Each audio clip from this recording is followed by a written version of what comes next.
자, 성포도서관 시청자 여러분 안녕하십니까? 오늘 온택트 강의를 통해서 여러분께 돈에 대해서 이야기해 드릴 강사 이영주입니다. 이렇게 온라인에서 뵙게 돼서 반갑습니다. 여러분에게 오늘 중장년에게 재무설계가 필요한 이유, 이제 중장년이 되시면 노후 준비를 위해서 돈에 대한 관리가 필요할 텐데요. 어떻게 하면 내가 잘 관리해서 잘 쓰고 잘 갈 수 있는지 그런 부분에 대해서 전반적으로 돈에 대한 이야기를 여러분께 들려드리도록 하겠습니다. 제 소개 잠깐 드리고 시작하죠. 제 얼굴 보신 적 있으신지 모르겠는데 KBS에 종종 나옵니다. 그래서 KBS 무엇이든 물어보세요. 또 현재는 KBS 1라디오 성공예감에 주기적으로 지금 여러분께 투자 가이드 시간을 통해서 알려드릴 수 있고요. 그 다음에 저는 이제 유튜브 활동 많이 하고 있습니다. 그래서 혹시 오늘 강의 보시고 강의가 도움이 됐다, 추가적인 내용이 필요하다 그러시면 유튜브에 연금박사 쳐보시면 다 나오게 돼 있거든요. 그래서 제가 보시면 제 유튜브 채널도 나와 있으니까 여러분 참고하셔서 많이 구독해 주시면 감사하겠습니다. 책도 많이 썼습니다. 여러분 노후 준비하시라고 노후 설계라든가 연금 부자들 이런 책도 썼으니까 관심 있으신 분들 꼭 한번 사보시면 도움이 되겠습니다. 자, 제가 이제 여러분께 오늘 시간이 많지 않기 때문에 온택트 강의를 통해서 여러분들에게 이제 여러 가지 강의를 해드릴 텐데 첫 시간으로 오늘 제가 자본주의에 대한 이야기를 드리려고 합니다. 우리가 이 사회를 살면서 여러 가지를 알고 살아야 되지만 가장 중요한 거, 돈에 대해서 우리가 공부하면서 중요한 게 바로 뭐냐면 우리 사회가 바로 자본주의 시대라는 것이죠. 자본주의 맨날 쓰는 말 아닙니까 우리가? 자본주의 혹시 뜻을 정확하게 아시는지 모르겠는데 자본주의란 뜻은 여러분들이 맨날 쓰시지만 이 말은 자본이 뭐냐면 자본은 돈이라는 겁니다. 돈. 자, 주는 무슨 주자면 주인 주자예요. 자, 그러면 자본주의는 무슨 뜻이냐면 돈이 주인인 세상이라는 거죠. 이 얘기를 여러분들이 꼭 한번 생각해 보실 필요가 있다는 겁니다.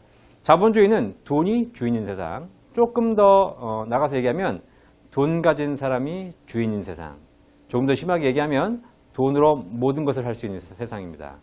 동의하시죠? 여러분들이 아마 이 세상 살아가면서 느끼셨겠지만 이 세상은 사실상 돈이 대부분의 것을 주도하고 있는 그런 세상입니다. 좋든 싫든 여러분들이 돈이 많든 돈이 적든 그건 중요하지 않아요. 이 세상이 그렇게 가고 있기 때문에 이 세상에서 여러분들이 생존하기 위해서 돈에 대해서 알고 있어야 되고 내가 돈을 잘 갖고 잘 관리하고 있어야 된다는 겁니다. 자, 그렇다면 자본주의에 대해서 우리가 고민하면서 우리가 여러 가지에 대한 이야기를 하는데 자본주의의 특징이 있어요. 자본주의 특징, 그 중에서 자본주의 하면 떠오르는 단어가 하나 있으실 겁니다. 혹시 무슨 단어가 떠오르시나요? 네, 자본주의 하면 우리가 이 단어가 떠오릅니다. 부익부, 빈익빈. 들어보셨죠? 이게 바로 뭐냐면 부자는 더 부자가 되고 가난한 사람은 더 가난해진다는 겁니다. 동의하세요? 예, 우리 중장년 여러분들은 벌써 인생을 50년 이상 사셨기 때문에 옛날에 비해서 10년 전에 비해서 지금이 더더욱 부익부, 빈익빈이 더 가속화되어 있고 더 심화된다는 거 여러분 아마 느끼고 계실 겁니다. 자, 그러면 실제 한번 사례를 한번 들어드려서 여러분께 알려드리도록 하겠습니다. 자, 여러분들이 혹시 최근에 보시면요, 뉴스에 금융 관련된 사고들이 많이 납니다. 무슨 옵티머스, 라임 뉴스 많이 보시죠? 이런 금융 사고들을 통해서 적지 않은 투자자들이 돈을 날리고 있습니다. 실제로 옵티머스나 라임 이런 거 보시면요, 한 번 사고 나면 몇천억대, 많게는 1조 원대. 작년에만 보셔도 DLS, DLF 이런 거를 통해서 정상적인 은행에서 정상적인 상품을 가입하신 분들이 불과 6개월, 1년 만에 돈을 다 잃게 되는 그런 상황이 발생하는 거죠. 자, 여러분들 그걸 보시면서 혹시 뭘 느끼세요? 자, 그 뉴스가 나면 뉴스에 보면 이런 내용이 나옵니다. 판매가 잘못됐다. 금융감독이 관리를 잘못했다. 상품을 잘못 만들었다. 그래서 이런 부분은 빨리 개선해라. 이런 뉴스들이 많이 나옵니다. 자, 근데 저는 그런 뉴스를 봅니다. 근데 거기서 더 중요한 게 있어요. 우리가 놓치고 있는 게 있습니다. 상품을 잘못 만들었다, 판매를 잘못했다, 관리를 잘못했다, 이것이 문제가 아니에요. 작년에 DLS, DLF, 이번에 올해 옵티머스, 라임 이런 걸 통해서 거의 1조 원 가까운 자금이 날아갔습니다. 투자자들의 정말 애꿎은 돈, 쌈짓돈, 어떤 분들은 1,000만 원부터 시작해서 어떤 분들은 몇 억씩 맡기셨을 텐데 그런 돈들이 날아갔어요. 자, 여기서 중요한 게 있습니다. 그 돈 어디 갔을까요? 이게 핵심이에요. 판매를 잘못했고 관리를 잘못했고 이게 중요한 게 아니라 그 돈이 어디 갔냐는 거야. 그 돈이 사라졌어요? 그 돈이 불타서 없어졌어요? 그렇지 않습니다. 그 돈은 누군가의 호주머니로 가 있어요. 우리가 아무 생각 없이 돈에 대해서 투자하고 관리하는 사이에 그 돈들은 일반 서민의 호주머니에서 사라져서 어디론가 간다는 겁니다. 이게 자본주의에서 돈의 속성이에요. 돈은 사라지지 않아요. 돈은 이전될 뿐이에요. 근데 어디서 어디로 간다고요?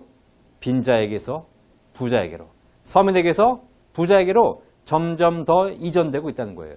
그래서 우리가 여기서 돈에 대해서 모르면 결론적으로 돈을 잃게 되고 그 잃은 돈들이 부자의 호주머니로 가 있다는 겁니다. 제가 금융에서 20년간 일을 하면서 보면 이런 현상들이 점점 가속화되어 가고 있어요. 이게 가장 큰 문제라는 거죠.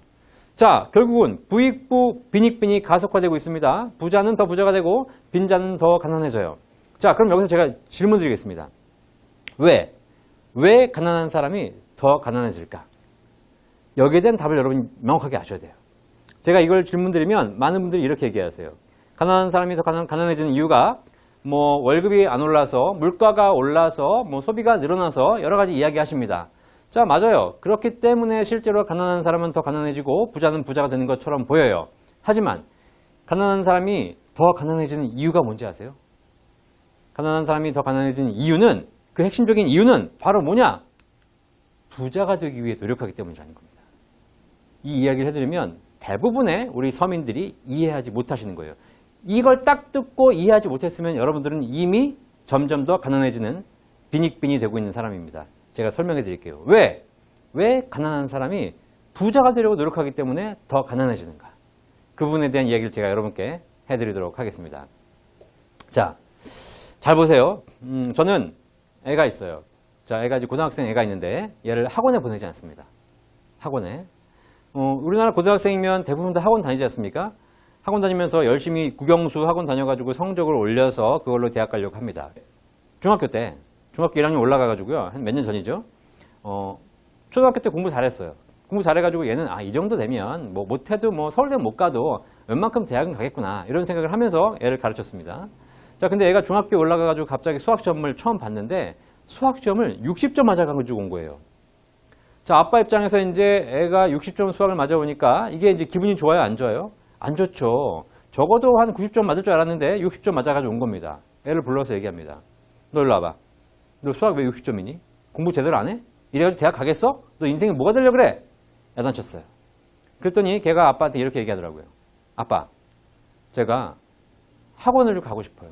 학원 좀 보내주세요. 왜? 학원 가면 공부 잘할 것 같아? 네. 친구들 다 다니고 있고요. 저도 학원 가면 잘할 것 같아요. 그래? 좋아. 학원 가. 그리고 학원을 보냈어요. 열심히 했습니다. 나름대로 6개월 열심히 해가지고요. 6개월 후에 수학시험을 봤습니다.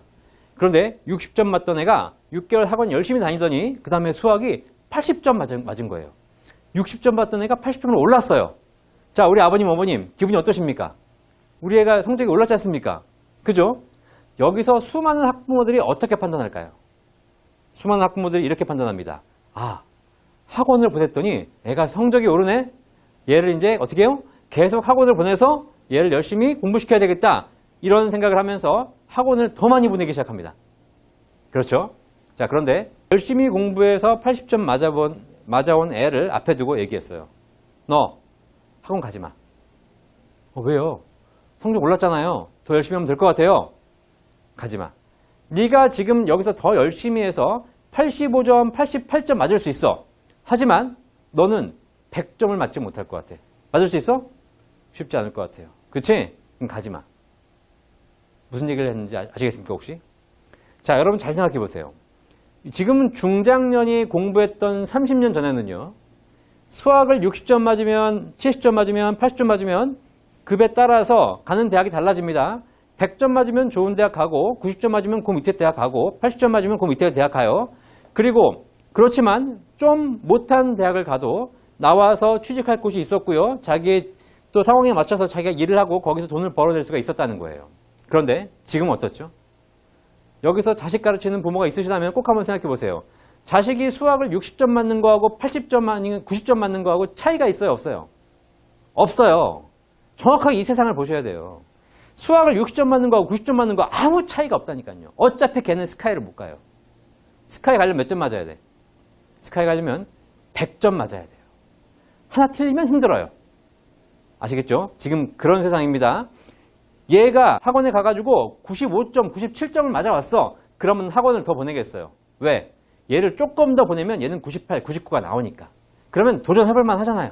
그런데 지가 스스로 공부하면 60점, 열심히 학원 다니면 80점. 얘는 안 되는 거예요. 제가 얘기했어요. 너는 학원 가지 마. 왜냐? 네가 60점 맞이나 80점 맞이나 90점 맞이나 너는 어차피 스카이를 못 가. 스카이를 못 가면 네 인생에는 달라질 게 없어. 너는 그냥 아무 대학이나 갈 것이고 너는 아무 전공이나 할 것이고 그리고 전공과는 아무 관계없는 직장에 들어가서 전공과는 아무 관계없는 인생을 살 거야. 그렇지?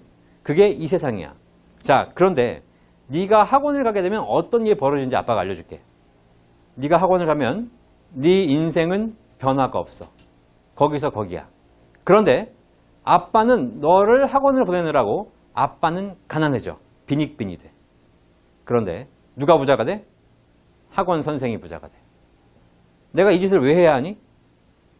아무 이득이 없는, 네가 거기서 더 열심히 해서 뭔가 네 인생이 나아진다면 아빠가 돈을 쓰겠지만 어차피 쓰나 안 쓰나 똑같은데 아빠가 왜 돈을 써야 되고 왜 남들을 부자로 만들어줘야 되니? 지금부터 학원 가지 마. 대신 아빠가 너한테 들어갈 학원비 100만 원 학원에다 갖다 바치는 것이 아니라 지금부터 너한테 저축해 줄게. 그래서 네가 대학 졸업할 때 네 통장에 1억 만들어 줄게. 그게 우리가 부익부, 부자가 되지는 않지만 빈익빈, 가난한 사람이 되는 걸 막아줄 수 있을 것 같다. 알았니? 여러분 한번 잘 생각해 보세요.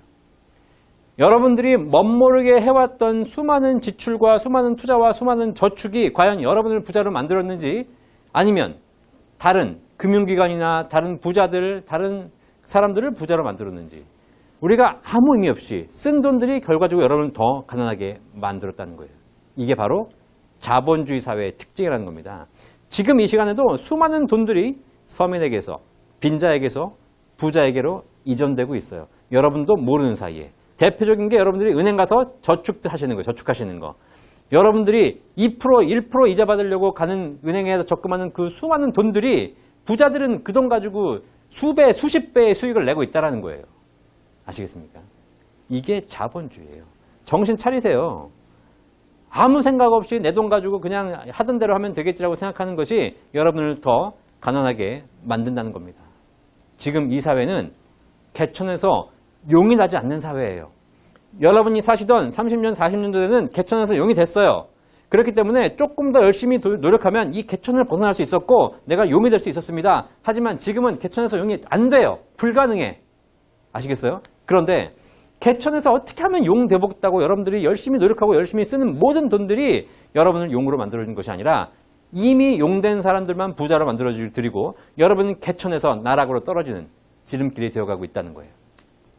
자본주의를 정확하게 보셔야 돼요. 여러분들이 용이 될 가능성이 없다면 방법이 있어요. 그냥 개천을 즐기세요. 내가 지금 갖고 있는 걸 잘 써서 잘 행복하게 쓰고 잘 물려주고 가는 방법을 생각해야지 이게 부족하니까 어떻게 하면 지금이라도 내가 아무 지식도 없는 상태에서 뭘 해보면 좀 더 되겠지라는 생각으로 여러분들이 열심히 노력했다가 그것이 물론 일부는 소수는 그거 가지고 돈을 벌 수 있겠지만 거의 대부분은 그 돈을 다 날리시게 될 거라는 겁니다. 계란으로 바위를 치지 마세요. 안 돼요. 그냥 후라이나 해드세요. 계란으로 후라이를 해먹는 것이 차라리 내가 한 끼를 더 즐겁게 먹는 방법이지 되지도 않는데 열심히 바위를 쳐봐야 여러분만 힘들 뿐입니다. 자본주의 사회의 본질을 보시면 여러분들이 이제 어떻게 하셔야 되는지를 아시게 될 거라는 겁니다. 자본주의에서 생존하려면 이제 돈에 대해서 공부하십시오. 오늘 제가 첫 시간 여러분에게 약간 좀 경고성 말씀을 해드렸는데 우리가 지금까지는 돈에 대해서 몰랐어요. 근데 지금처럼 돈에 대해서 모르는 상태로 무언가를 하시면 여러분들은 다 날리시게 되어 있어요. 수십 년 전처럼 그냥 1,000원짜리 주식을 사면 2,000원으로 올라주고 아무 집이나 사면 올라주는 그런 시대가 아니에요. 이제 여러분들이 돈에 대해서 모르면 아예 들어오질 마시고 돈에 대해서 제대로 뭔가를 하려면 제대로 공부하세요. 왜? 여러분들은 자본주의, 돈이 주인인 세상, 돈 가진 사람이 주인이 되는 세상에 살고 계시기 때문입니다. 아시겠죠? 여러분 자녀에게도 알려주셔야 돼요. 이 사회가 지금 어떻게 가고 있는지. 여러분 자녀에게 열심히 공부하면 훌륭한 사람이 될 거야. 열심히 은행 가서 적금 들면 너는 큰 부자가 될 거야. 라고 얘기하고 계신다면 여러분들은 이미 자녀에게 엄청나게 잘못된 정보를 주고 계신다는 거죠. 그거는 여러분이 살았던 세상이 그러신 거고 여러분 자녀가 살던 세상에는 그렇게 되지 않는다는 거 꼭 명심하시고 제 강의를 앞으로 2강, 3강 집중해서 들어주시길 바라겠습니다. 첫 번째 시간 자본주의에 대한 이야기 해드렸습니다. 꼭 명심하셔서 여러분들이 도움되시길 바라겠습니다. 감사합니다.